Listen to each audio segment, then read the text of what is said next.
This is a video about Lamar Jackson. I'm kidding. He's a shining example of sticking to your guns and playing the position you were born to play, even if he would make a great running back. However, this is a video about players who were good enough athletes to make it to the highest level of their sport, run up against a brick wall, and still have enough raw ability to switch positions. And do it with great success! Let's find out who they are. NFL players who successfully switch positions is coming up right after this. Just to set the ground rules, this is not a list of players who switched positions either before or right after they were drafted, so the Julian Edelmans and the Mohamed Sanus of the world are not included. There also has to be a level of success post-position change, so while it took guts for Kendall Hinton to come in cold and play quarterback for the Broncos, 1 for 9 with 2 picks doesn't exactly cut it. Let's get into it. After the heinous crime of selling autographs at Ohio State, Terrell Pryor was taken in the supplemental draft by the Raiders and, in his second year with Oakland, was named the starting quarterback. Maybe it was the fact that he wasn't a very good quarterback, or maybe it was a result of playing for the goddamn Raiders, but T. Pry only won 3 of his 9 starts in 2013, and although his receivers weren't always open like a ubiquitous corner store, he finished with a 7-11 touchdown to pick ratio. I hope you see what I did there. But there was promise. This 93-yard touchdown run against the Steelers proved Pryor may not have been the most gifted passer, but was still a dominant athlete, as another team would soon figure out. Another couple years holding a clipboard and getting cut as a quarterback, Pryor decided he had had enough and made the switch to wide receiver. He was activated by the Cleveland Browns in the final game of the 2015 season, and his first reception was a 42-yarder. That momentum carried over into 2016, where he earned the starting job and took off. In his first full year at wideout, the former Buckeye caught 77 passes for 1,007 yards. And when you factor in those passes were coming from a washed-up RG3 and Cody Kessler, the exchange rate is roughly 120 catches and 2,000 yards. Following an all-time contract year performance, Pryor made the unfortunate decision of taking his talents to the NFL's free agent graveyard, Washington. It's rare that a player's best days are in Cleveland, but that was the case.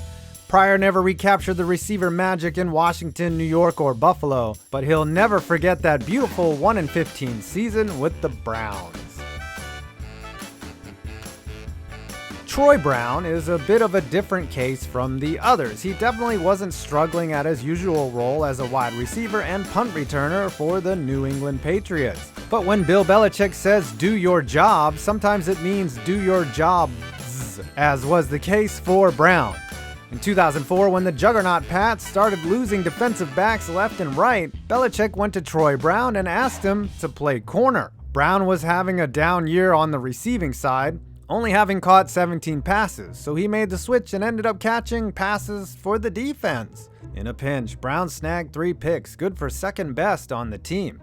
He even intercepted a pass from former teammate Drew Bledsoe, meaning he had caught both a touchdown and an interception from the former Pats quarterback. Personally, I can't wait for Julian Edelman to pick 6 Tom Brady in the Super Bowl next year, buddy. 2 years later, against the Chargers in the divisional round, Marlon McCree intercepted Tom Brady on what looked like a game-ending interception. But defensive mode Troy Brown reached in and forced a fumble, giving the ball back to the Pats. Even when he was on 0, Brown found a way to contribute to the defense. Sorta like Jameis Winston. Brown embodied the Patriot way, or whatever, which is to say he's a versatile football player more than just a wide receiver. To this day, Brown is the only player in NFL history with 550 receptions, 250 punt returns, and an interception.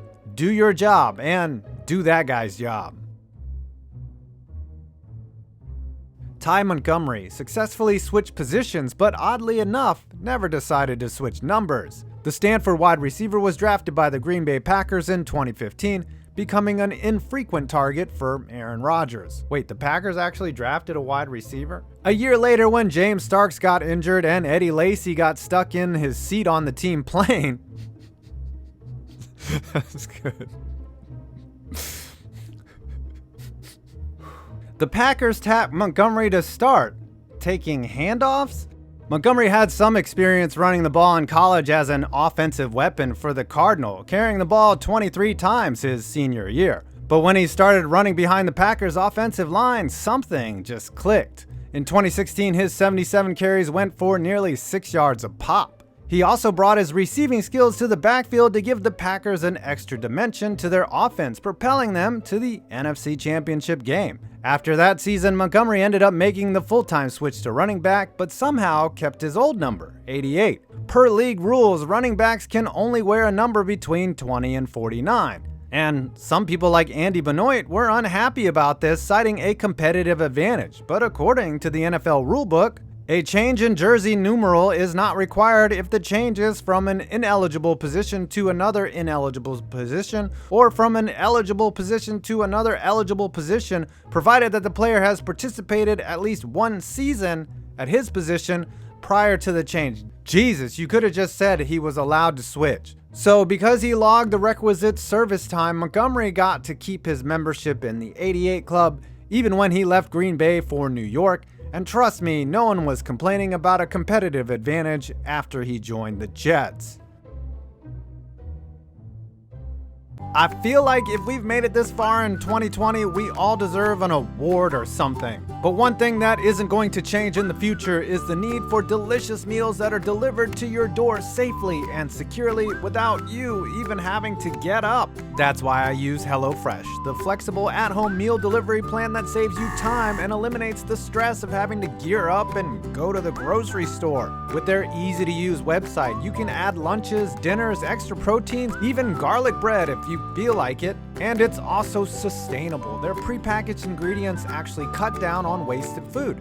And that means less prep time and a lower grocery bill. So after this video, go ahead, treat yourself. Head on over to HelloFresh.com and use my code 5points80 and get $80 off across 5 boxes, including free shipping on your first box. Use the link below, and again, use my code 5points80 and get $80 off across 5 boxes and support this channel. HelloFresh.com. Logan Thomas completed exactly one pass as a quarterback in the NFL. It was back in 2014 and it was an 81-yard touchdown. His other 8 attempts weren't so good. At 6'6" with plenty of athleticism, it made sense for the former Virginia Tech QB to switch to tight end, which he did with the Buffalo Bills in 2016. It took a while to learn the nuances of the position, mostly the part where you're supposed to catch the ball instead of throwing it. But his hard work paid off, and in 2017 against the Buccaneers, Thomas caught his first touchdown pass from Tyrod Taylor. Why is it special that Tyrod Taylor threw it? Thomas and Taylor were both teammates at Virginia Tech, and they were both quarterbacks. Will that ever happen again? Let's see these guys throw a touchdown pass to each other.